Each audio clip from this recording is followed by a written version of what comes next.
అప్పుడు ఆ మందసమును మోయువారు యోర్దానులో దిగిన తరువాత మందసమును మోయు యాజకులు కాళ్ళు నీటి అంచున మునగగానే పై నుండి పారు నీళ్లు బహుదూరమున సారేతాను వద్దను ఆదామను పురమునకు దగ్గర ఇక ఏక రాశిగా నిలిచెను. లవణ సముద్రము అరాబు సముద్రమునకు పారునవి బొత్తిగా పాపబడెను. ఆమేన్, హల్లెలూయా.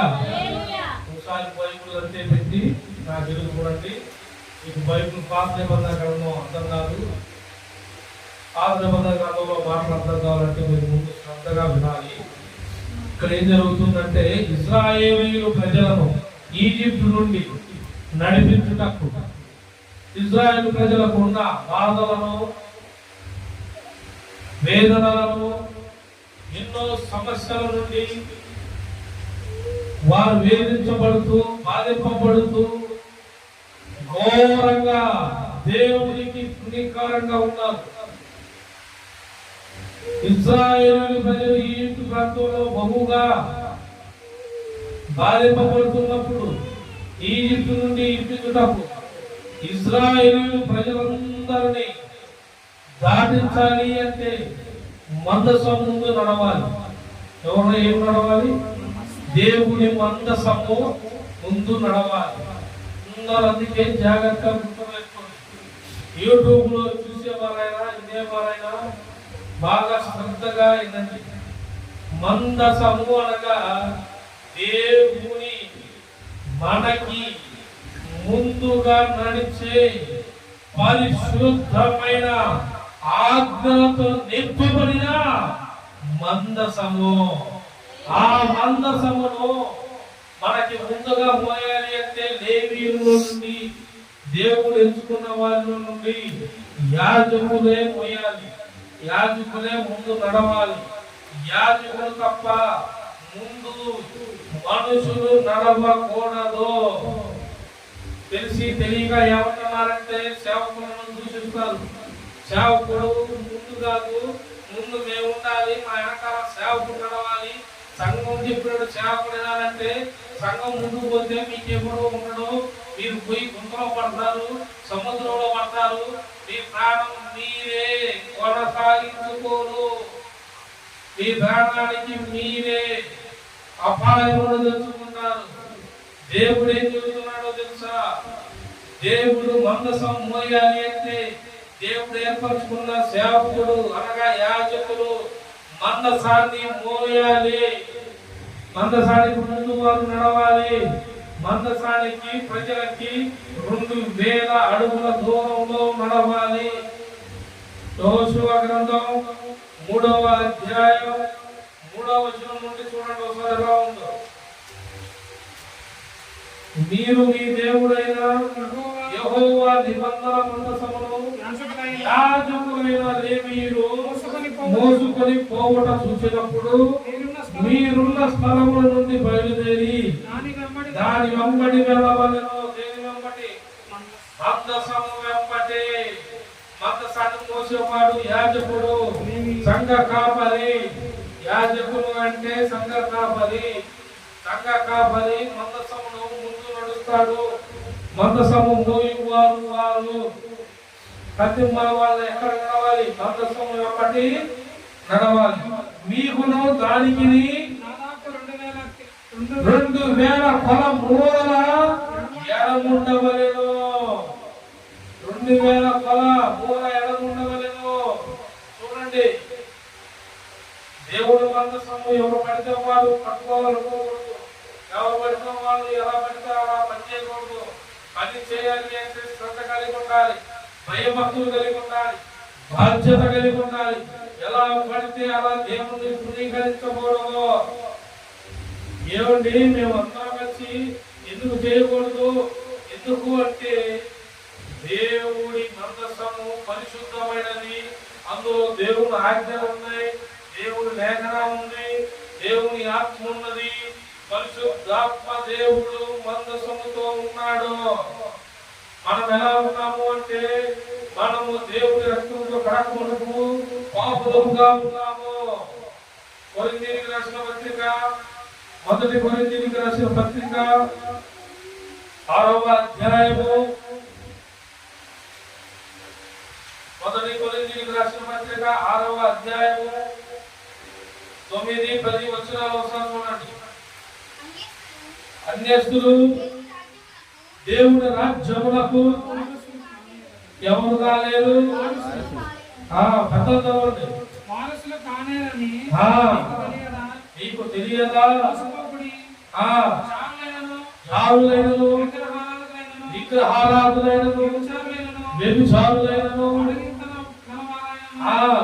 పురుష సంయోగులైనను, దొంగలైనను, లోపులైనను, తాగుబోతులైనను, దూషకులైనను, దోచుకుని వారులైనను దేవుని రాజ్యమునకు వారసులు కాలేరు.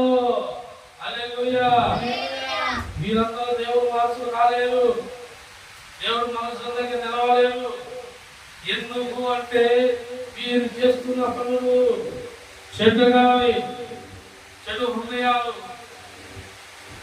విగ్రహారాధన, దోపుడు సొమ్ము, ధనాపేక్ష, తాగుబోతులు, తిండిపోతులు, నిద్రపోతులు, దేవునికి అసహ్యులు. దేవునికి మీరు అసహ్యులు.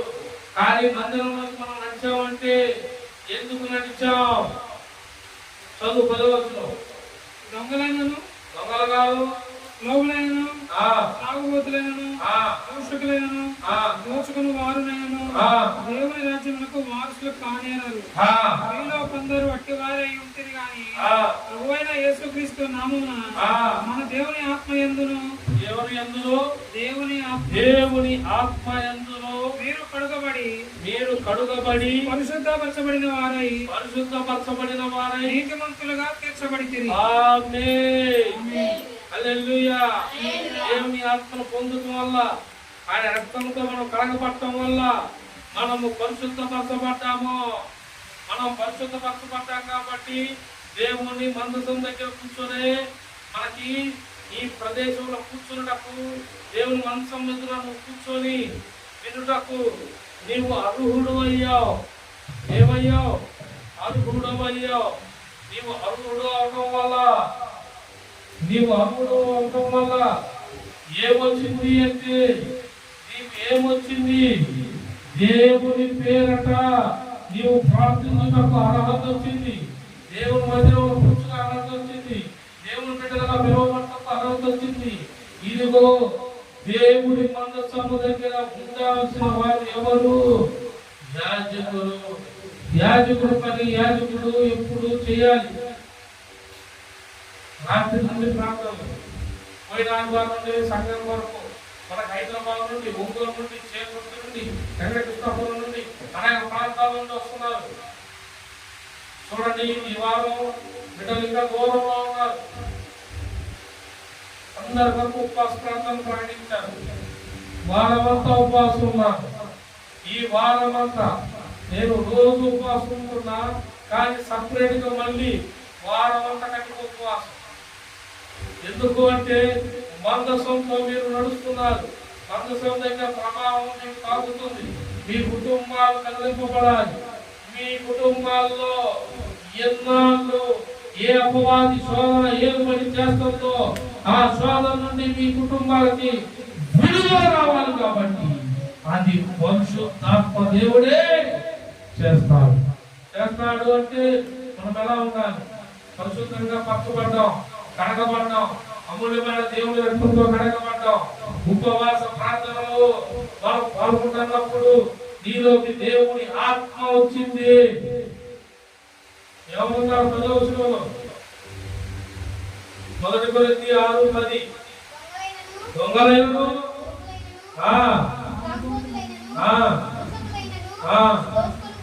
దోచుకుని వారులైనను దేవుని రాజ్యమునకు వారసులు కానేరరు అని అంటున్నారు. మీలో కొందరు అట్టివారై ఉండి కానీ ప్రభువైన యేసుక్రీస్తు నామములో తాను దేవుని ఆత్మయందును మీరు మీరు కడగబడి హల్లెలూయా పరిశుద్ధాత్మ పొందిన వారై నీతిమంతులుగా ఇప్పుడు మీరు తీర్చబడ్డారు.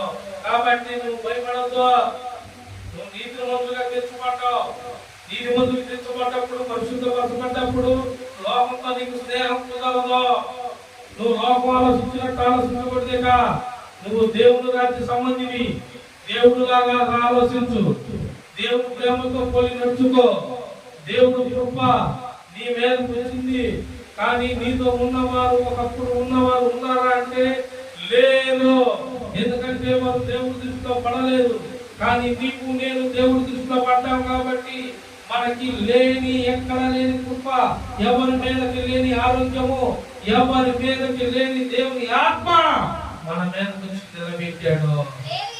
హల్లెలూయా మన మీద నిలబడింది. ఎందుకు అంటే మందసం చుట్టూరు మనం ఉన్నాం.